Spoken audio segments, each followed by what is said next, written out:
Pues ahora veamos este tema, hermanos, ¿a quién iré? ¿Qué hacer cuando los hijos se alejan de Dios? Y volvemos a responder la pregunta, ¿qué hacer cuando los hijos se alejan de Dios?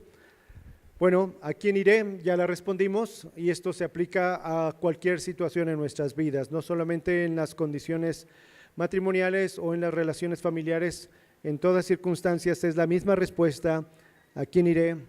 Si solamente Él tiene palabra de vida.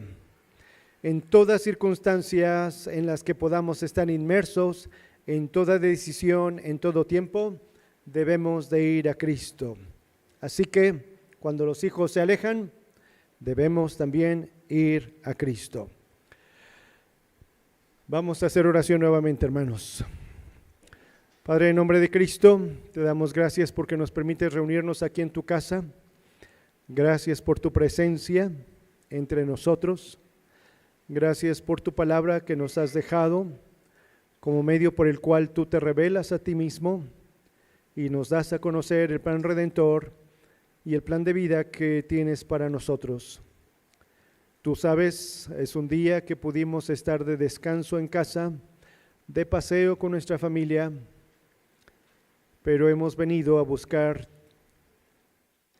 a ti, buscar tu palabra, buscar, Señor, en medio de nuestras necesidades. Nuevamente te suplicamos, habla nuestra mente y corazón y concede que estemos dispuestos a escucharte. Te ruego que bendigas a nuestros hijos. Te lo suplicamos en el nombre de Cristo. Amén.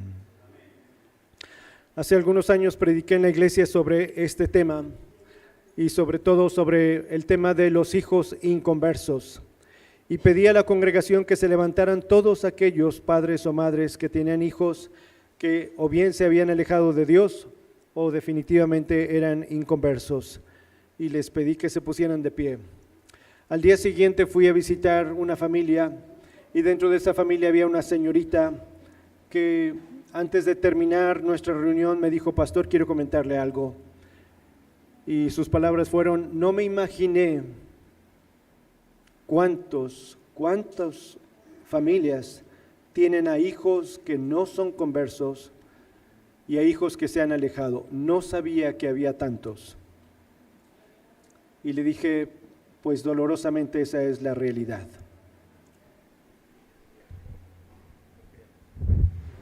Sí, ahí está. Gracias, hermano. Sí, hay un alto porcentaje de familias que sus hijos al llegar a la adolescencia o a la juventud se alejan de Dios. Pero considero que la primera pregunta que debemos hacernos no es ¿qué hacer?, sino cuando vemos que uno de nuestros hijos se aleja de Dios, considero que la primera pregunta es, o las preguntas es, ¿habrán nacido de nuevo? ¿Realmente son creyentes? ¿Realmente nuestros hijos son cristianos? Porque regularmente pensamos que lo son por el hecho de que asisten al templo desde niños y participan en todo. Regularmente pensamos que cuando hacen una pública profesión de fe a los 8 o 9 años ya son cristianos, porque así lo hicieron. Creemos que un niño puede hacer eso, claro que sí, pero debemos de esperar y orar, educarlos y criarlos, pero ver los frutos. Y ustedes pueden decirme, ¿pero qué frutos de un niño de 9 años? Bueno, esperen los frutos en la adolescencia y entonces veamos qué es lo que pasa, porque ¿habrá alguna manera de saber si en verdad llegaron a Cristo? ¿Cuáles son las evidencias, las pruebas o los frutos que podemos considerar para sostener que en verdad fueron convertidos? Ayúdenme, hermanos, otra vez, 1. ¿Cuál considera usted, cuáles son las evidencias que consideramos que nuestros hijos o los jóvenes de la iglesia en verdad son de Cristo? Una evidencia aquí o donde quieran, hermanos. ¿No se avergüenzan de qué? ¿De quién? Ok, no se avergüenzan. Para la hermana esa es una evidencia. Otra. Temor a Dios. Dios es su prioridad. Prioridad.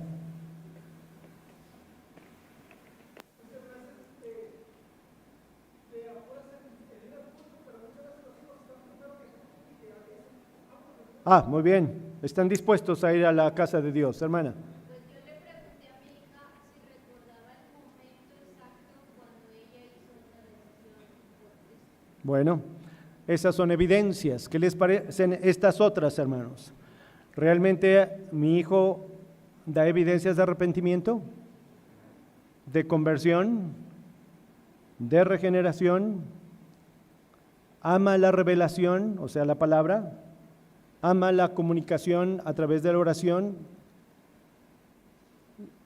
¿Le gusta congregarse? ¿Tiene compasión por las almas perdidas? ¿Está consagrada su vida y se está multiplicando espiritualmente?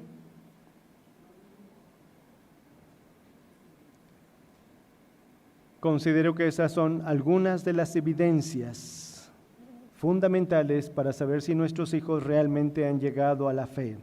De esta manera, no solamente confiamos que están en Cristo, sino que observamos su desarrollo espiritual. Porque esto es parte del desarrollo espiritual, hermanos. Primero tiene que haber un arrepentimiento, y el arrepentimiento, la evidencia es la conversión. En esa conversión vemos la obra del Espíritu Santo de regeneración. En esa regeneración ama la palabra, ama las Escrituras, ama la oración y busca su vida devocional personal sin que nosotros lo estemos presionando para que realice su devocional de 10 minutos. Busca la congregación y empieza a sentir un amor que el Espíritu Santo le da por el perdido y comparte de las Escrituras a los que están a su alrededor. Consagra su vida, se santifica, pero también vemos que trae a otros a Cristo y se multiplica. Para mí este es un termómetro, hermanos, en el fruto de la obra del Espíritu en la vida de los muchachos, en la vida de un nuevo creyente. Son evidencias para su servidor de una genuina conversión. Y como padres considero también, hermanos, eso es muy, muy particular. Considero que jamás debemos afirmar que nuestros hijos son cristianos si no vemos esto en su vida. La afirmación para nuestros hijos: tú eres cristiano y no debes hacer esto o aquello, puede confundirlos, porque pueden decir: ¿por qué si soy cristiano me gusta hacer esto? Y uno diría: bueno, son las luchas con su carne, pero le gusta y lo practica y lo practica y lo practica. O podemos confundirlos diciendo, o para ellos mismos: bueno, soy cristiano, pero sigo pecando. Y mi padre que sabe que yo sigo pecando, pero él me ha declarado: yo soy cristiano. Debemos, en lo particular, considero, no afirmar lo que no vemos en sus vidas. Quiero hacerles unas preguntas, hermanos. ¿Cuáles son las cosas que hacen los jóvenes que han sido criados sin Cristo o han sido criados en la calle? ¿Cuáles son su estilo de vida? ¿Cuál es el estilo de vida? Rebeldía, 1. Una vida desordenada. Apatía con la vida. Va a buscar más compañías. Desobediencia. ¿Mandé? Injusto. ¿Qué les parece estas? ¿Mienten los jóvenes sin Cristo? ¿Algunos roban? ¿Harán trampa en los exámenes? ¿En el trabajo? ¿Son rebeldes a los padres? ¿Maldicen? ¿Prueban sustancias? ¿Y ven pornografía? ¿Están de acuerdo que un joven sin Cristo esto es común en su vida? ¿Sí? Ahora les pregunto, un joven criado en una iglesia,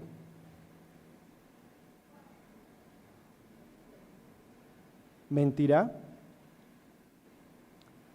¿Algunas veces tomará algo que no es suyo? ¿Hará trampa? ¿Serán rebeldes a los padres?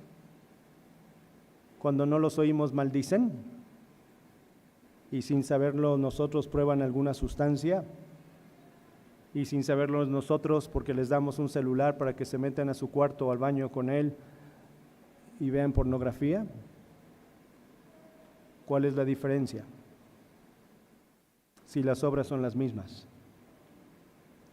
¿Por qué afirmar que es cristiano cuando tiene este estilo de vida? Ciertamente el apóstol Juan dice, no practica el pecado. Esa es una práctica cotidiana, viviendo en el pecado. Una cosa es caer en el pecado y otra cosa es practicar el pecado de manera habitual, constante, día con día. Entonces, ¿por qué decimos que son cristianos?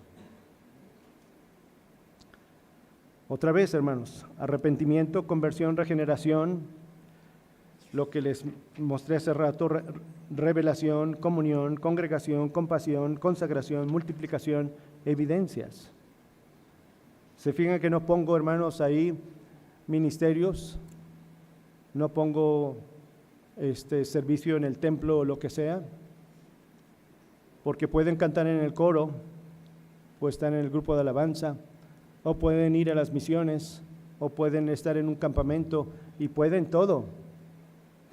Alguien que ha vivido, alguien que viene de un hogar cristiano y que participó en una iglesia desde un niño hasta la adolescencia y ahorita ya está casado y tiene nuestra edad. ¿Alguien de ustedes en algún momento participó de todo esto a sabiendas que no era cristiano, pero le gustaba el ambiente cristiano, pero sabía que no lo era? Pues eso puede suceder con sus hijos y con mis hijos. Entonces, ¿por qué afirmar? Mejor debemos orar para que lleguen a Cristo. Si han sido regenerados realmente y se han aceptado a Cristo, hermanos, repudian el pecado. Eso es muy particular, algo muy particular, hermanos. Su servidor no bautiza a un niño de 10 años, 11 años. Recuerden que cada iglesia es autónoma, hermanos. A un adolescente de 13 años que viene conmigo y su familia me dice, mi hijo ya está listo para el bautismo, hermanos, pongo varios filtros. Primero que tome este discipulado, después este otro discipulado y después va a pasar conmigo. Pero lo prolongo lo más que pueda hasta que vea y pase la adolescencia, porque en la adolescencia serán severamente probados y de la abundancia de su corazón se comportarán. Y yo no quiero bautizar a alguien que asiste a la iglesia, pero realmente su corazón no está en el Señor. Me dijeron un buen día las hermanas de la femenil, hermano, este muchacho ya cumplió todos los pasos, pero para graduarse en Embajadores del Rey, en este otro paso, debe ser miembro de la iglesia. Y él ya quiere alcanzar este paso, por eso ya quiere ser miembro de la iglesia. ¿Y qué le falta? Pues que lo bautice. Muy bien, pues no lo voy a bautizar. Pero no se va a graduar, pues no, es que no se gradúe, pero no voy a bautizarlo. Porque si se va a bautizar por alcanzar solamente un paso de embajador del rey, no es motivo suficiente para hacerlo. Déjelo que viva y que veamos sus frutos. Y entonces lo hacemos, porque debe de saber, les digo a los hermanos padres de familia y ya la femenil no me ha vuelto a pedir esto, pero los padres de familia deben de saber que si su hijo es convertido, si se bautiza es salvo, si no se bautiza sigue siendo salvo, porque el bautismo no va a salvarlo. Pero es un mandato de obediencia, sí, pero deme oportunidad. Eso es muy particular, hermanos. Si ellos en verdad lo son y se alejan del Señor, entonces hay una segunda pregunta. Ya no, si en verdad lo son, pero ellos se alejan, es otra pregunta. ¿Qué hice para alejarlos? ¿Hice algo que provocó que mi hijo se alejara de Dios? Porque nosotros podemos ser los culpables de esto. Recuerden que el modelo más cercano del cristianismo para ellos somos nosotros. Ellos no van a ver si el pastor realmente es cristiano, no van a ver si su maestro es cristiano o el consejero lo es. Verán a su papá y a su mamá en casa si realmente son lo que dicen ser.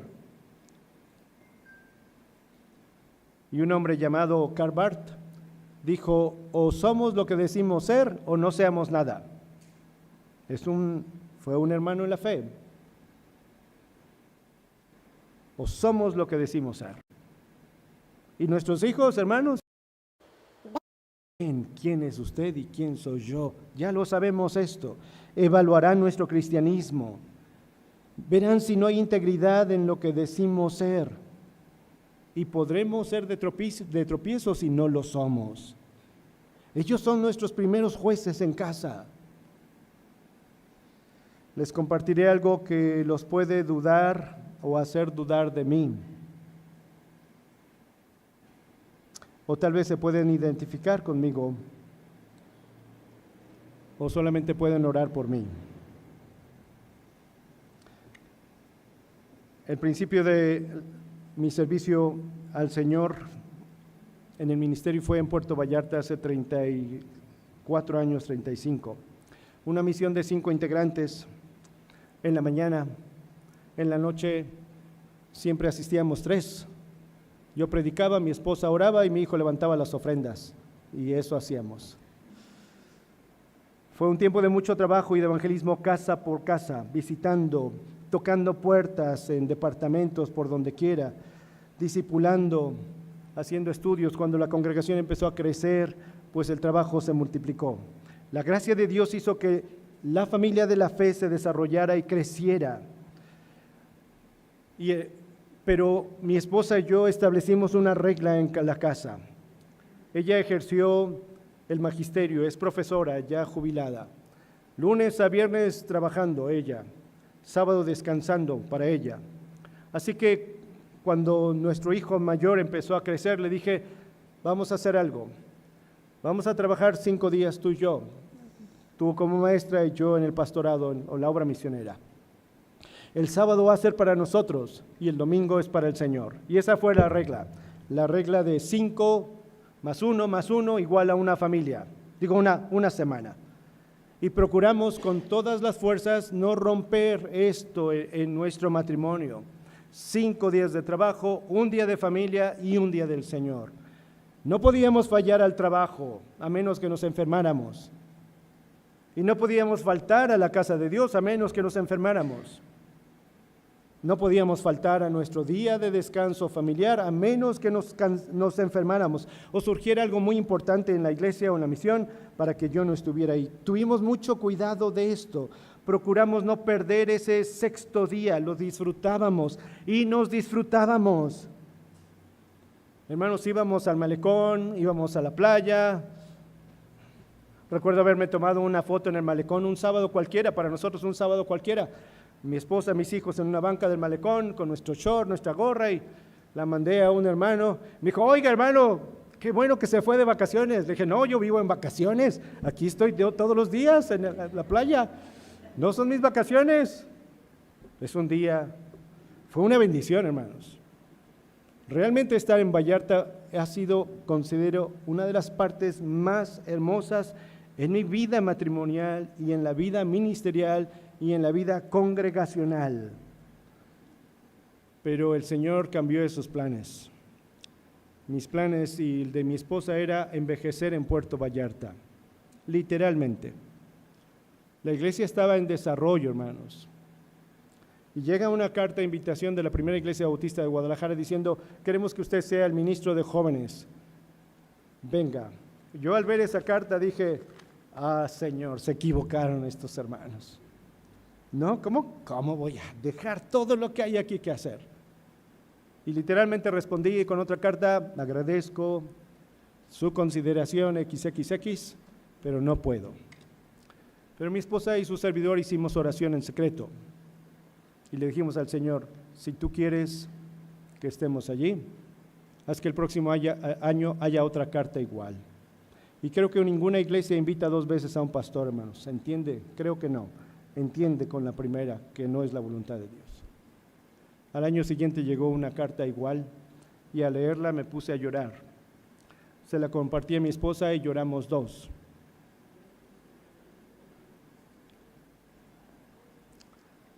Sentamos a los niños y les dijimos, nos vamos a ir de aquí. Mi hijo mayor estaba en 2º de secundaria Y un buen día le dijo a mi esposa: mamá, ¿por qué debemos de irnos? Tú tienes un buen trabajo.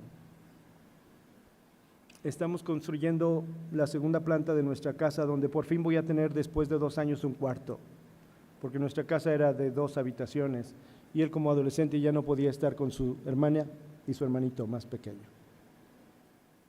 La iglesia está creciendo. De la prisión están llegando nuevos creyentes, de la zona de prostitución están saliendo mujeres, porque él sabía lo que hacíamos en la prisión y en la zona de prostitución. ¿Por qué debemos de irnos? Y mi esposa le dijo: porque cuando le dices al Señor que lo vas a servir, es donde Él te diga que lo vas a servir, y no se dice más.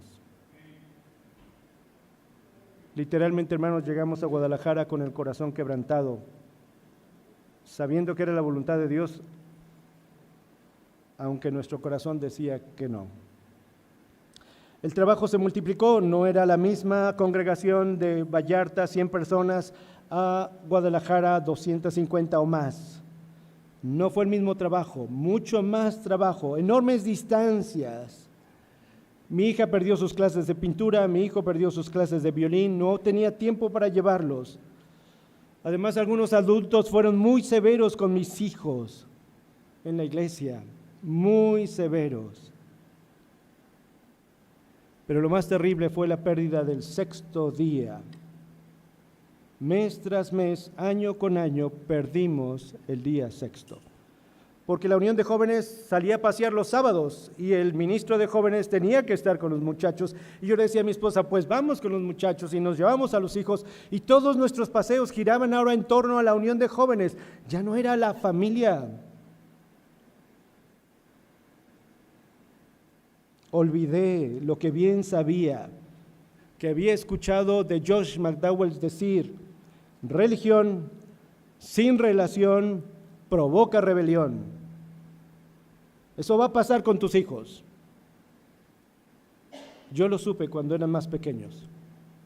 Religión sin una relación de padre a hijo, vas a provocar una rebelión en tus hijos.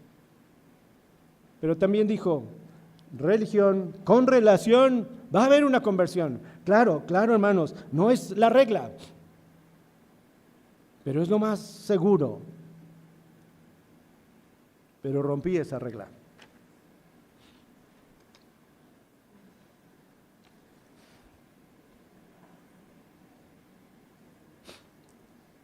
Sin ese día,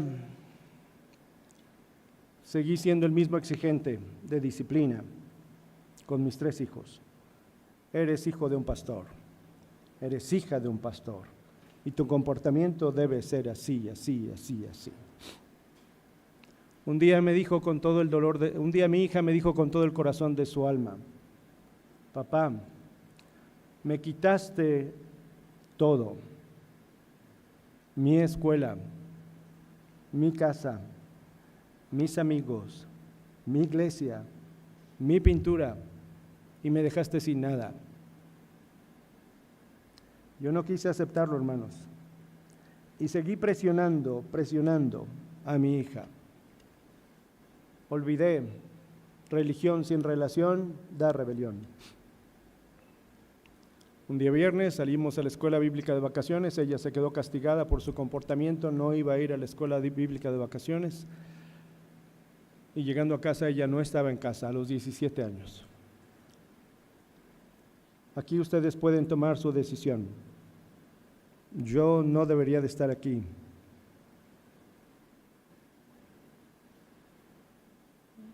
Pero ténganme un poquito de paciencia.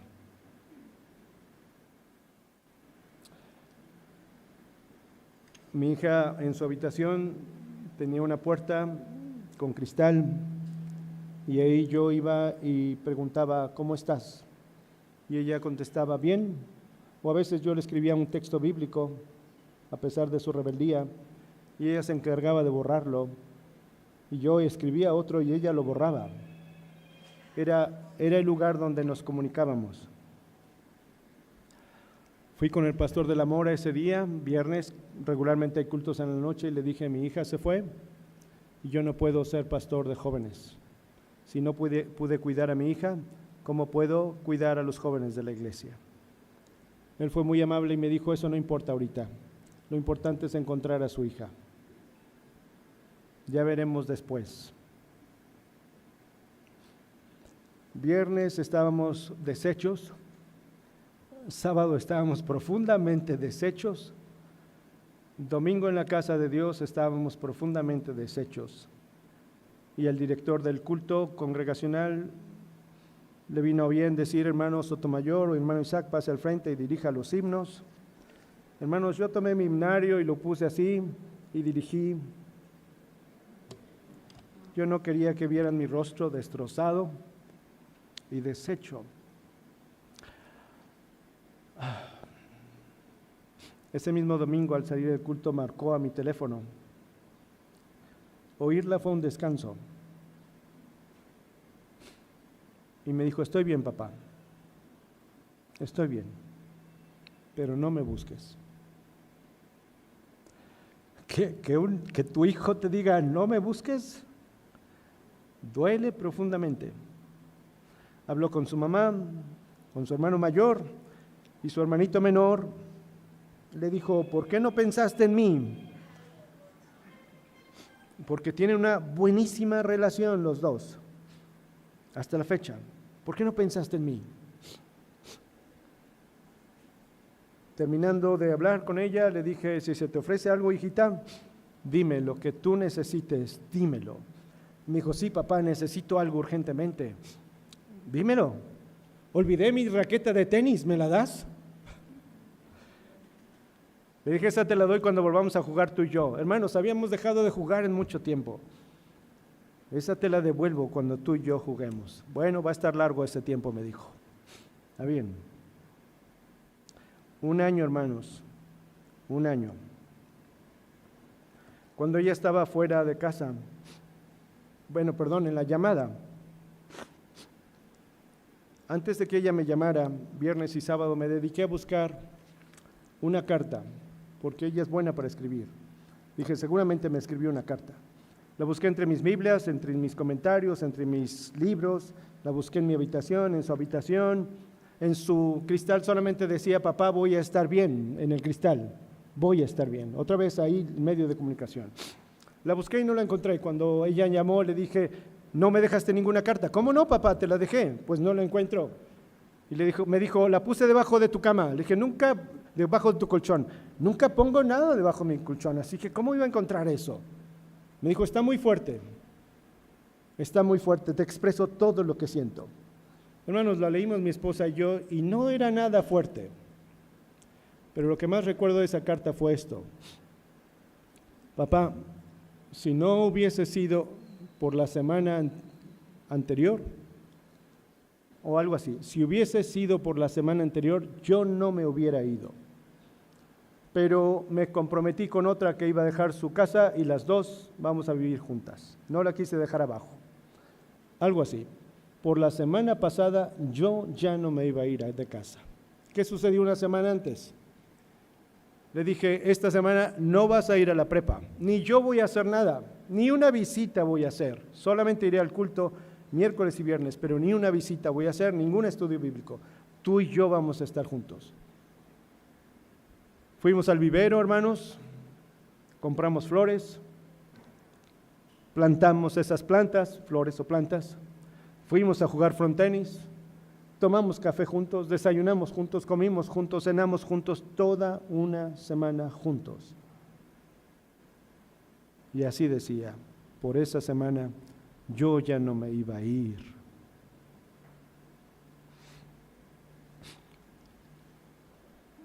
Regresó al año siguiente. Bueno, antes de su regreso, habían invitarme a hablar en el radio con el tema la familia. Yo dije, Señor, ¿cómo voy a ir a la radio a hablar de la familia cuando están las cosas como están en mi casa? Percibí que él me decía, ve, y así que reuní a mis 2 hijos en la casa y les dije, ¿me dan permiso de ir a la radio? Yo no quiero ir si ustedes no me permiten ir. Sí, papá, ve. Le hablé a mi hija y le dije, ¿me das permiso de ir? Me dijo, ¿por qué me pides permiso? Le dije, porque no quiero estar en el radio y aunque sé que la radio donde voy a estar, la estación, tú no la escuchas. No quiero que alguien escuche de tus amigos o compañeros o no sé quién, que el pastor Isaac Sotomayor está hablando de la familia y de los hijos y tú puedas saberlo por otra persona y digas, ¡qué hipócrita! Así que si tú no me das permiso, yo no voy a ir. Me dijo, papá, ve, no hay problema, ve, habla. Al año regresó, hermanas, flaca, con vicios y sin disciplina. Todo fue tirante. Yo no quería perderla, pero no podía soportar su catastrófica manera de vivir. Día con día, mes tras mes, se cumple un año. No sabía qué hacer.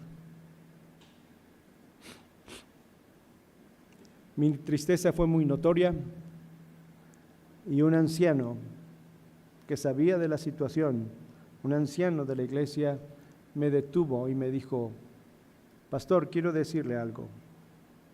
Usted sabe que yo soy hijo de un pastor y no sabe lo imposible que es para un inconverso vivir en la casa de un pastor. Y yo no entendí eso, le dije, a ver, dígamelo más despacio, no lo puedo entender. Sí, acuérdese, mi padre fue pastor y no sabe lo difícil que es para un hijo inconverso vivir en la casa de un pastor. No se puede, no podemos. Dije, ay Señor, estuve pidiendo frutos de un cristiano a alguien que no los puede dar. Así que la vida de mi hija fue imposible para ella. Así que hermanos, no podemos esperar ni debemos esperar fruto de quien no puede darlos. ¿Qué hice yo para que él se fuera? ¿Qué no hice para que ella se alejara? Así que yo no sé la situación que usted esté viviendo. Espero que no esté viviendo esto. Pero si su hijo empieza a alejarse, hágase esa pregunta. ¿Qué estoy haciendo? ¿Qué no estoy haciendo? Ahora, ¿qué hacer cuando se han alejado? Otra vez vuelvo a decirles, yo ya no sabía qué hacer. Quería, hermanos, meter toda su ropa en unas maletas, ponerlas en la calle y decirle, no puedes ya más vivir aquí. Mi casa, mis reglas. No cumples mis reglas, que te vaya bien. No pude hacerlo, pero estaba dispuesto a hacerlo. Y cuando no podía más, otra vez, hermanos, les hablo 2, 3 años después. Pastor, ¿puede venir a Colima y darnos unas conferencias de matrimonios? ¿Puede hablarnos de la familia? Acepté, como hoy acepté estar aquí. Les conté parte de lo que les estoy diciendo, pero al despedirme de mi esposa le dije, cuando regrese de Colima, te voy a decir qué hagamos, qué vamos a hacer. ¿Se queda o se va en la casa? Ya no es posible más. Y por ejemplo, hermanos, en aquella ocasión tenía yo que hablar un viernes en la noche, sábado en la noche y el domingo. Así que en la mañana y la tarde estaban libres. Salí a caminar en las mañanas y a orar. Le dije al pastor, déjeme salir a caminar, necesito orar. Y oré, ¿qué hago, Señor? Tengo que dar una respuesta a mi esposa. ¿Qué debo de hacer con mi hija? ¿Qué debo de hacer con mi hija? No tuve alguna respuesta muy clara de parte del Señor y el sábado otra vez, ¿qué debo hacer, Señor? ¿Qué debo de hacer? Dime qué debo de hacer. Y recibí lo que le llamo los 3 no. Cuando yo percibí que el Señor me decía estos 3 no, casi me pongo a brincar en la calle. Gracias, Señor, por hacerme saber qué es lo que tengo que hacer. Y el primer no era, no debe haber un lugar donde tu hija sea más amada. El segundo no era, no debe haber un lugar donde tu hija sea más celebrada. Y el tercero, no debe haber un lugar donde tu hija sea más aceptada. No, no debe haber. Si hay un lugar donde es más amada, donde sea más celebrada, más aceptada, se va a ir, no necesita sacarla. Llegué a casa contento, le dije a mi esposa, esto vamos a hacer. Oramos y dispusimos en nuestro corazón cambiar. De ahí en adelante, hermanos, viniera como viniera,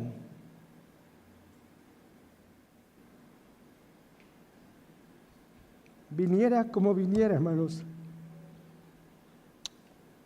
la festejábamos. Qué bueno que llegaste, Rutita, qué bueno que llegaste.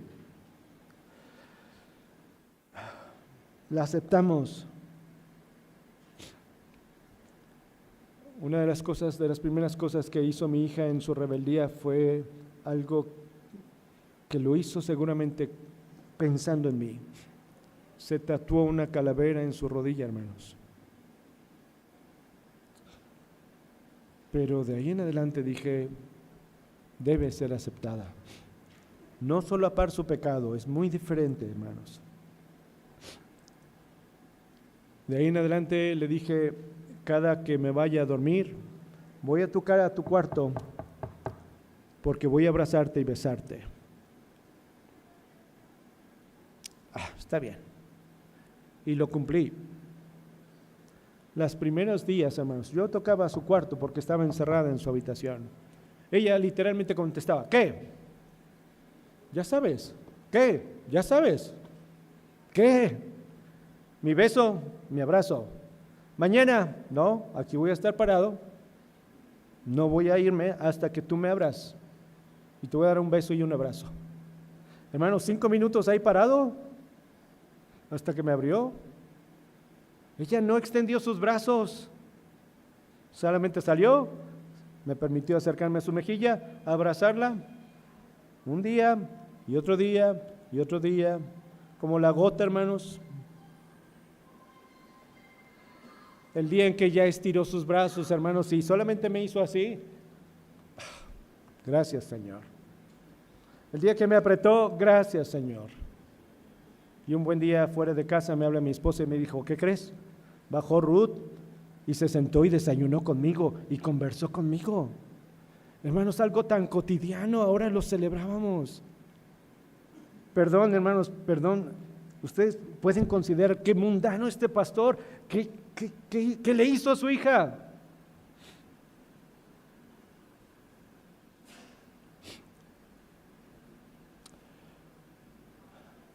Hace 6 años, hermanos, 7, murió el pastor de la Mora.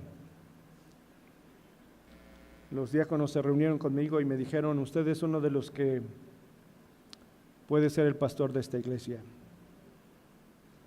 Pero uno de ellos me dijo, ¿su hija vive en su casa? Y yo inocentemente respondí, desde hace años, hermano, ahí está en la casa. Y me dijo, pues por eso usted no puede ser pastor de esta iglesia. Si usted quiere ser pastor de esta iglesia, debe correr a su hija de su casa. Y le dije, si ese es el costo, olvídese. Dígame dónde firmo, pero yo no acepto eso. No voy a correr a mi hija de mi casa.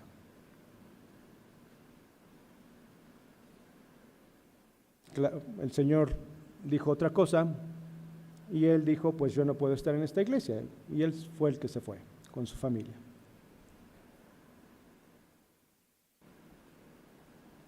Porque es primero, aunque me equivoqué, hermanos, muchos años me equivoqué, es primero tu casa que el ministerio. Es primero tu casa que tu iglesia. Es primero tu casa. Si no es primero la casa, ya perdimos.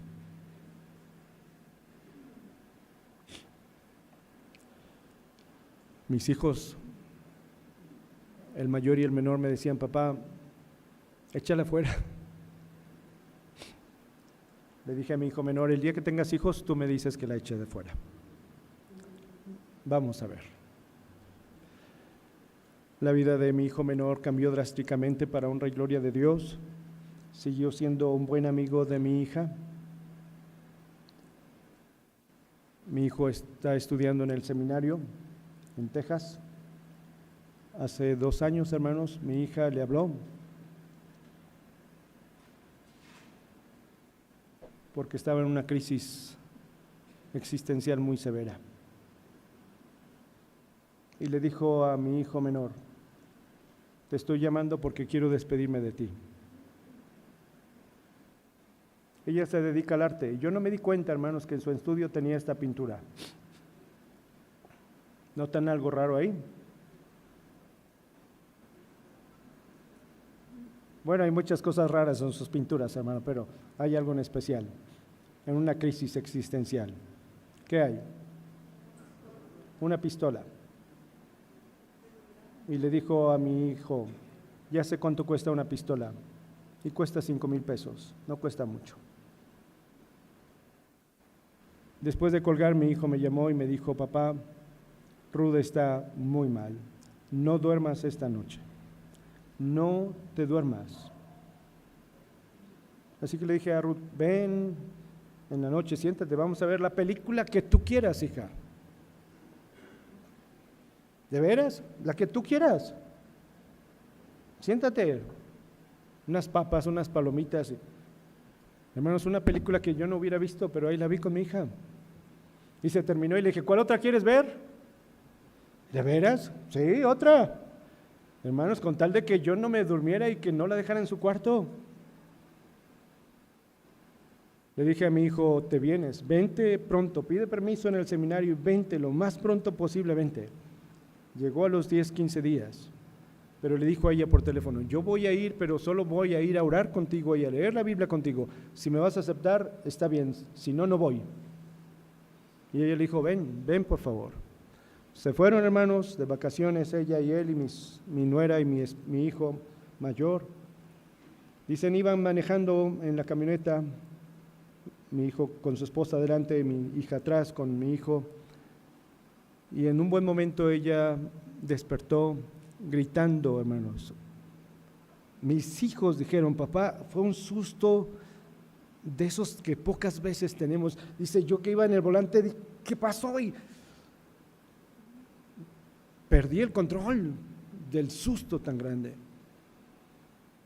La abrazó a mi hijo, lloró y después de calmarse le dijo: perdón, es que esto me pasa muy seguido. Despierto en las noches así. Oraron, hermanos, por 4 días de vacaciones. Después en casa, mi hijo menor, oraron, leyeron la Biblia.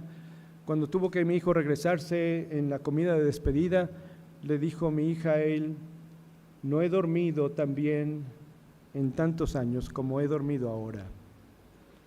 Y le dije: tú sabes la respuesta, hija. Tú sabes la respuesta. Hermanos, si yo hubiese corrido a mi hija, hace eso.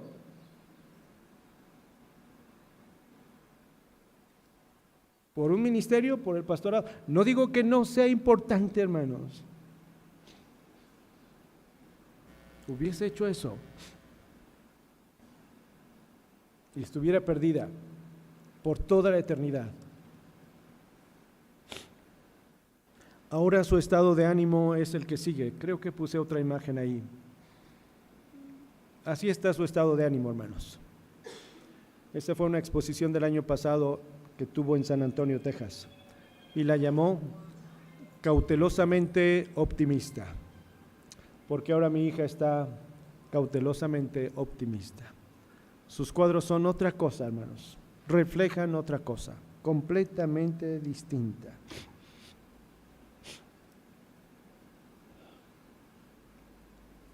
Hace unos meses, en diciembre, hermanos, otra vez, en vacaciones, mi hijo llegó a casa. Le gusta cantar en casa con su teclado, se encierra en su cuarto y canta y canta y canta.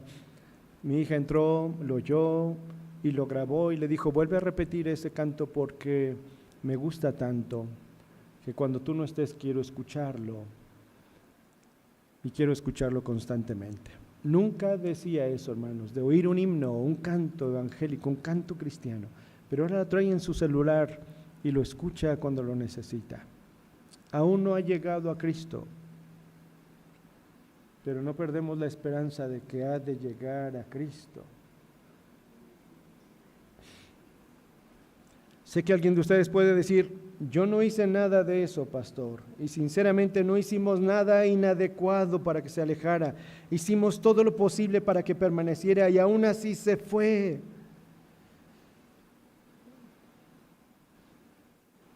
Entonces volvería otra vez a la primera afirmación, ¿realmente será convertido? Porque si hicimos todas las cosas lo mejor posible, si no les faltamos como padres en el cariño que debemos de darles, si no faltamos en la administración de la palabra y en el ejemplo de la palabra, y aún así se fue o se está yendo, se está alejando, debemos preguntarnos si realmente son convertidos.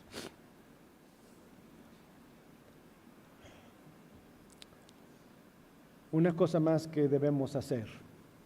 Ahora sí abramos nuestras Biblias, hermanos. Colosenses 3:21, por favor.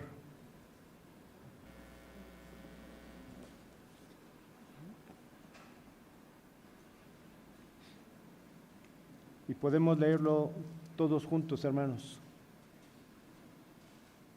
Colosenses 3:21.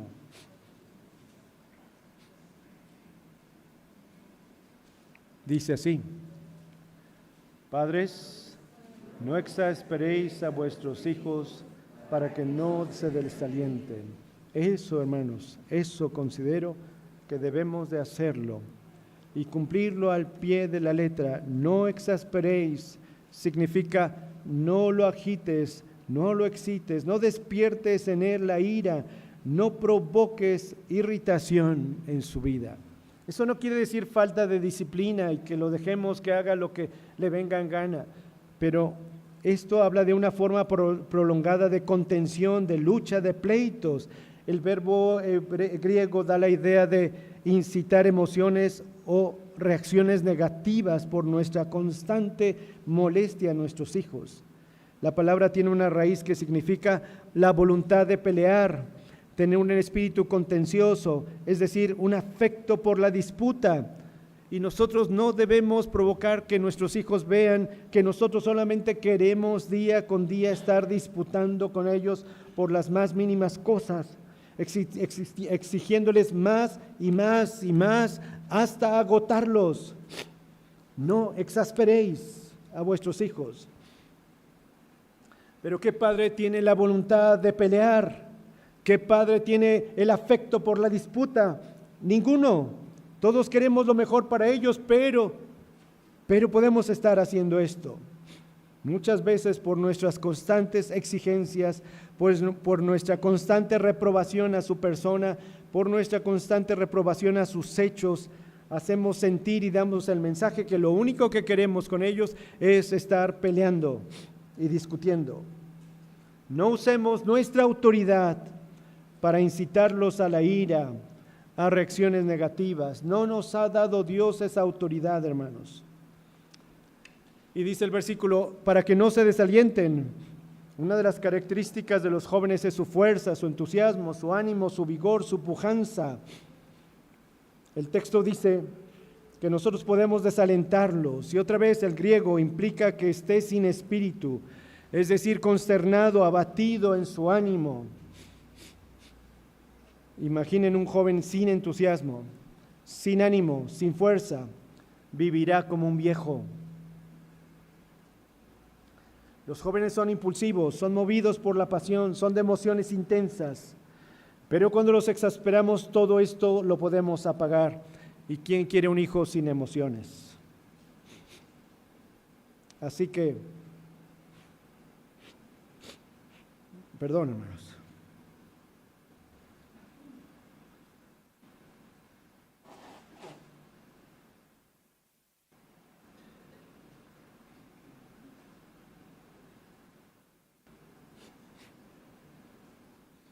¿Qué debemos hacer? Seguir orando, hermanos. Y que no haya, hermanos, en su casa, que no haya un lugar donde su hijo sea más amado, donde su hijo sea más celebrado cuando llegue, que no haya un lugar donde no sea más aceptado que sea en su casa. Es una lucha espiritual, hermanos, también. Y ellos están en lucha espiritual. Saben la verdad. No quiere decir que conozcan la verdad, pero Satanás querrá quitar todo eso de su mente y de su corazón. Y en esa lucha no podemos más que orar, orar y orar. Usted está luchando contra el diablo a favor de su hijo y de su hija. Yo estoy luchando, hermanos.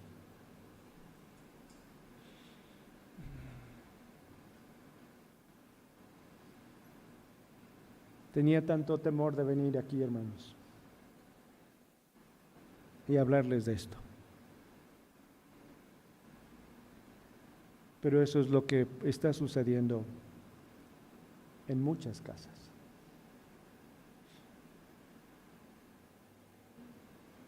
Si pasa en su casa y usted conoce a un hermano anciano o una hermana anciana que sea piadoso, temeroso de Dios, vaya y hable con él y dígale: esto está pasando en mi casa. No se lo oculte, no se quede solo. Busque hermanos en la fe que puedan orar por sus hijos, que puedan orar por ustedes, porque está luchando por el alma de su hijo, está luchando por la eternidad y de vida eterna para su hijo y para su hija. No se rinda.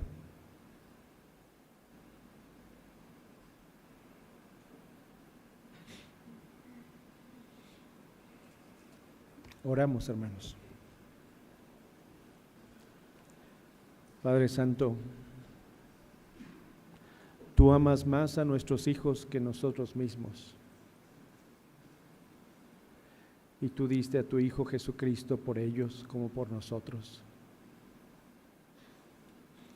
Si algo hemos hecho mal, Señor, otra vez haz que nos arrepintamos y hagamos las primeras cosas.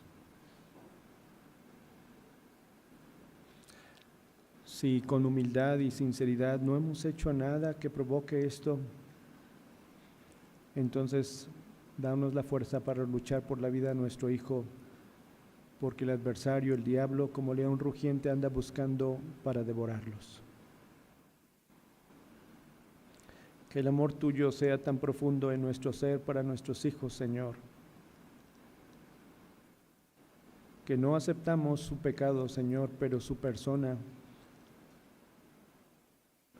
son nuestra sangre, son de nuestra carne.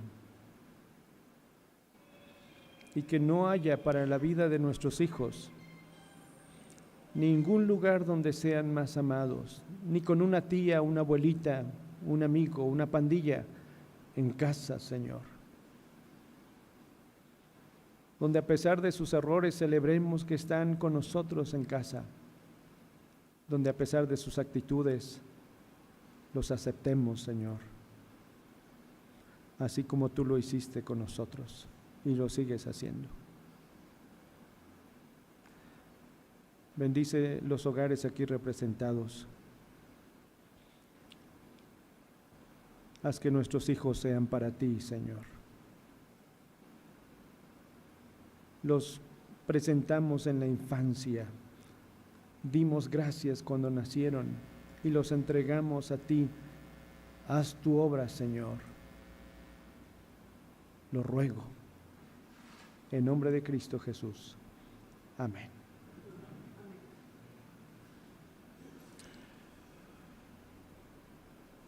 ¿Alguna pregunta, hermanos?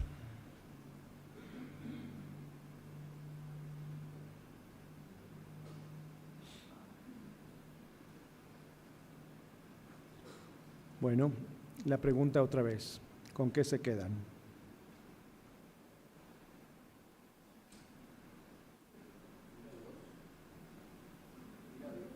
Ir a nuestro Señor. Seguir en oración.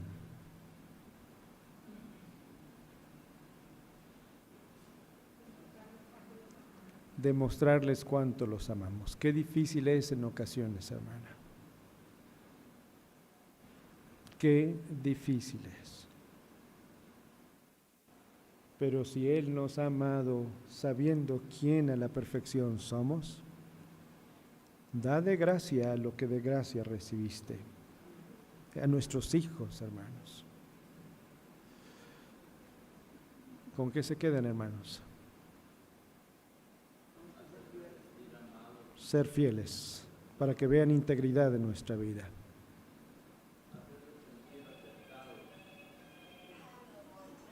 Sí. Sí, hermano. Escucha. Perdonarlos, hermanos. Sí. Y orar, amar, orar, amar, amar, orar, amar y orar, amar y orar, amar y orar. Sí.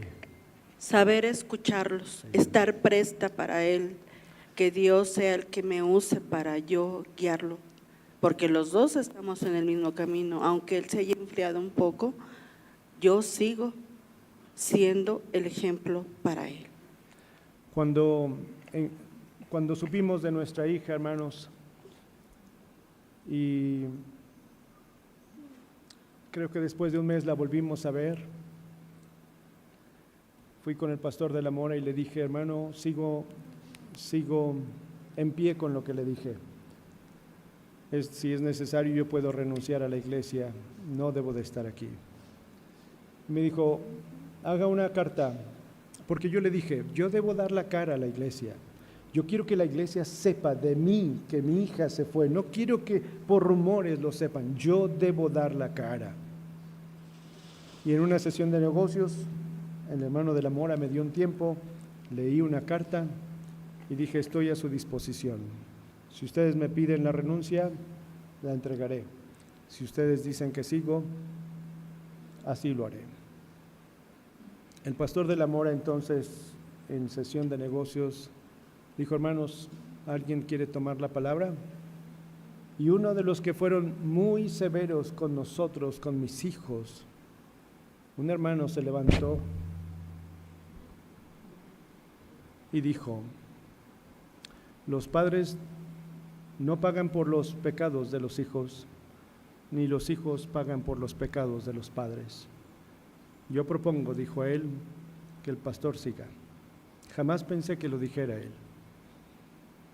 El pastor de la Mora dijo, si ustedes le dan un voto de confianza al hermano Isaac, levántense. Y lo hizo la iglesia, oraron por mí, se acabó la sesión.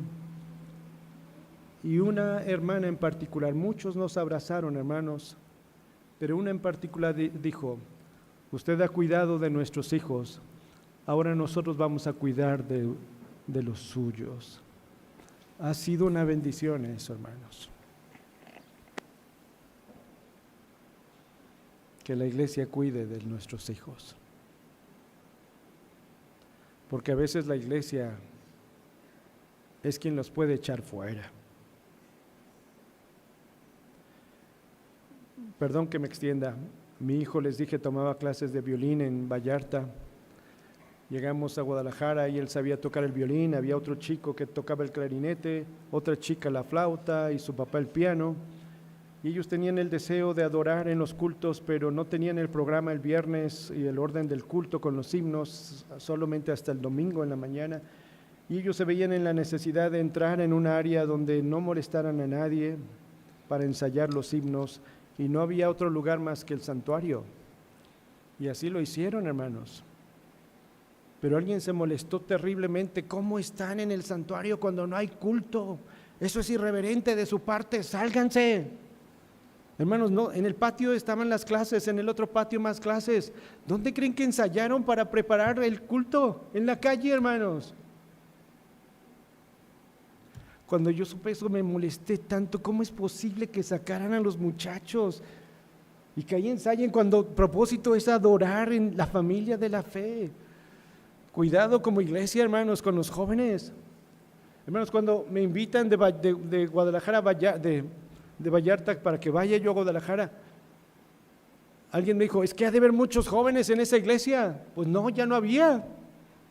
Y los pocos que había se estaban yendo, así que venga un pastor de jóvenes y que vea la manera en que no se nos vayan los últimos que queden. No fui porque había montonales, se estaban acabando por esas actitudes.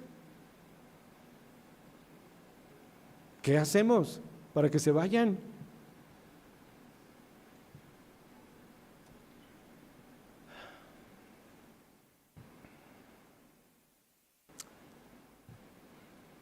Gracias por su tiempo, hermanos. Gracias por invitarme. Hermana.